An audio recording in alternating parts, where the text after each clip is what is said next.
Have I told you guys the story of when I closed my yoga studio and I went into this place of what the F do I do now with my life? I had looked at my studio as such a easy place to get clients. It was, hey, you're coming to my class. I see you every day.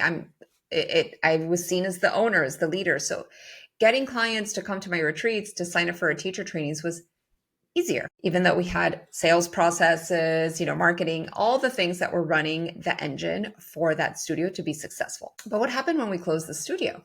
I was forced to go back out into the world and literally start doing the same thing that I had done before being a studio owner, teaching at other people's studios, doing workshops. I literally just recreated my pre-studio successful wellness business, but now in back into the world and working in theory for other people. And that didn't last long because I don't know if you guys have gotten a gist of who I am, but I don't like working for other people very much. And after being a business owner and having your own space, making your own rules, showing up whenever you want, it just did not work. So I stopped teaching weekly classes because I knew that, especially the places that I was invited to teach at, because obviously I now had a following. Other people wanted me to teach at their studios. So I stopped doing that. And I said, well, I don't have a studio to lead a teacher training at. So this is a huge mistake that people see, right? Or maybe they don't see it. They think in order for you to lead teacher trainings, you need to be a studio owner. And that's incorrect because I had figured out that formula of certifications and teacher trainings before I was a studio owner. I immediately applied it when I was now out on my own. And my first training that I led at somebody else's studio brought in $44,000 worth of revenue. 44,000.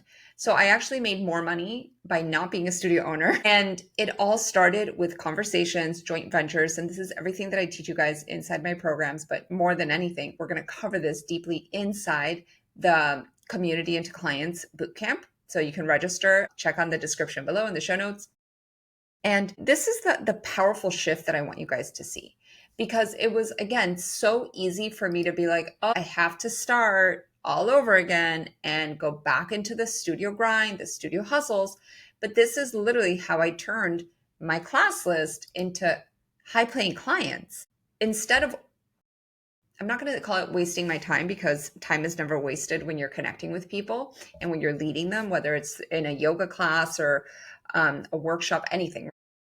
Um, but it was low price for my time, and now I already had established a much higher rate for my life. And that's something, actually, like, if you can walk away today by saying I don't leave my house for less than, and put a number amount, it's going to shift the way that you work, the deals that you make, the conversations that you have. And don't go too low. So I was like, I don't leave my house for less than this amount of money. And that's how we generated that $44,000 worth of income for that training. We got, first of all, I raised the price for the training. I then, because that's the fastest way to make revenue, is by raising your prices. I then also started upselling people. So this is the formula, right? It's the ascension path plus the upsell. And it was probably the best 3 months that I had with my students. And here's the caveat, like, you don't have to do this in a teacher training. You don't have to do it in a 200-hour yoga certification program. You can do it in a 3-month transformational program. And again, this is stuff that we're going to go deeper into. But I mean, this is how in 5 days we generated $14,000 at a immersion in New York City, is because we had good price point.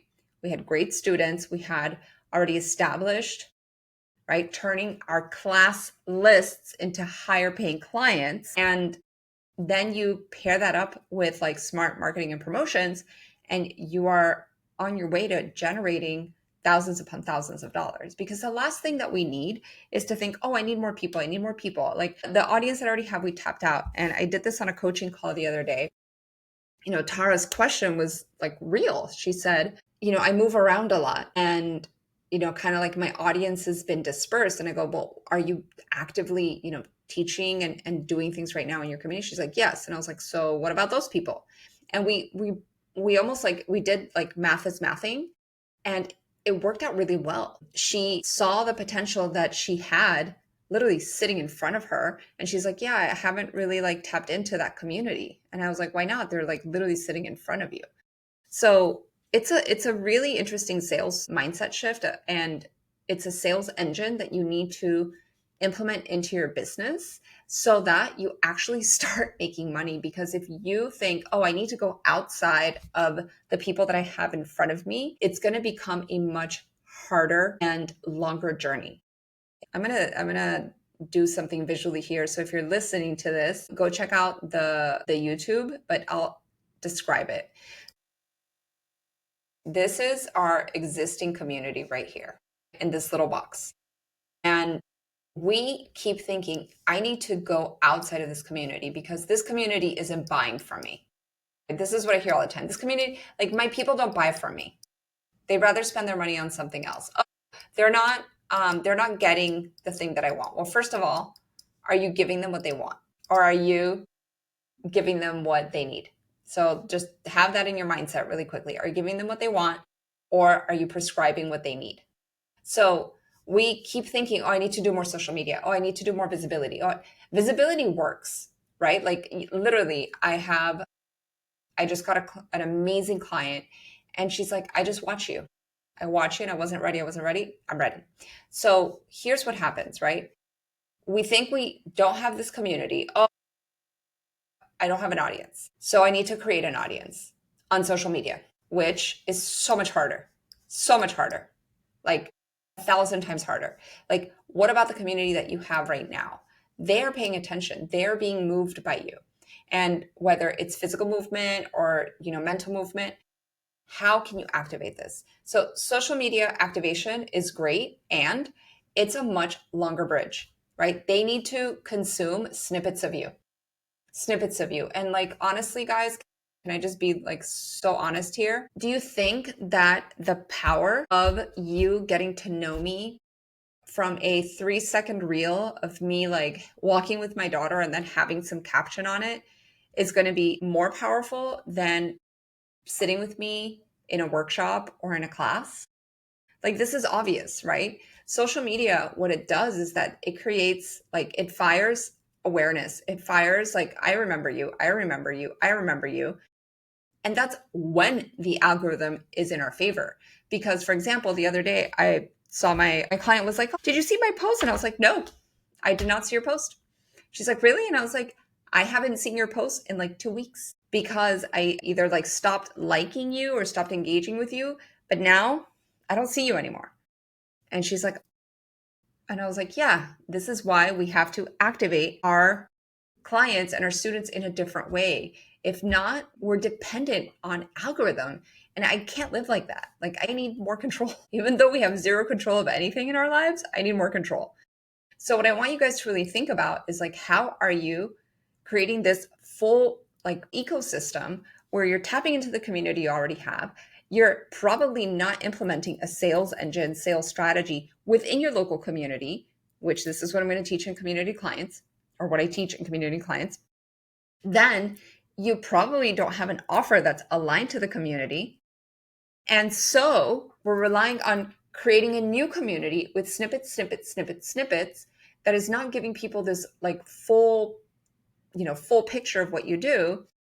And then we're asking ourselves like, my community, no one's buying from me. My community's not buying from me. But like, is social media your community? It's not. It's a platform. It's a visibility platform.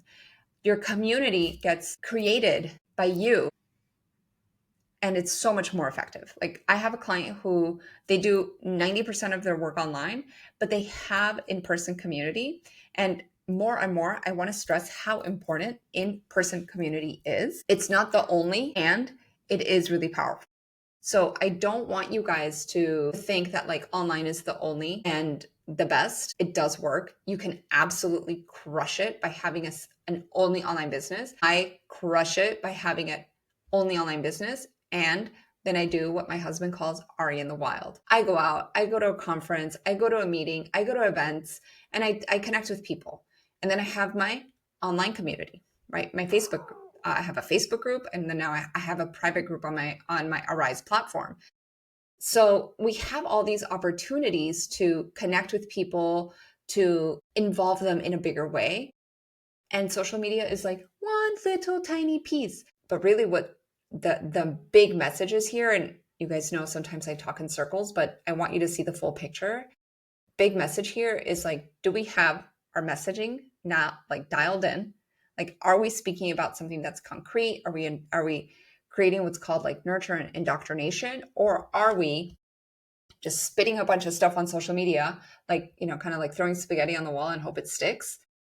Or do we have a like proper like visibility engine? Do we have a proper sales engine? And do we have a proper enrollment, and activation engine? Once we have these three pieces with clarity, everything falls into place. So again, come to communicating into clients. Like, I'm going to show you the blueprint of what it looks like for you as a conscious wellness professional to activate your existing audience and make them experience you in a deeper way, right? Have them see that the surface has been activated, but there is like a whole lot more that can happen. And that's where you're going to get paid. That's where you're going to make all the money. Like I shared with you guys, like this happened to me. I had this like full, like very successful studio. And then all of a sudden it was gone. Like our landlord doubled our rent here in Miami. Like it was not possible. And I was basically like homeless, right? I lost my home. I was back into the world being like, what do I do now? I'm going to go teach a $25 class. What? Like, no, I had a nice apartment, like I had a really nice car. I was not about to lose all that. So I implemented my ascension path and got people into scalable programs, cohorts, and, in a year made over $100,000 without having, a $15,000 overhead like I did with the studio. So this is a lesson. This is like a honest to God, I had it all, I lost it all, and then I built it all again as a yoga teacher, as a health coach, and then I did it all over again as a business coach. So come join me. I would love to share my journey, but also give you the structure so that we can make a nice shift in your business and in your life. So thanks for tuning in, subscribe, and I'll see you in the next episode.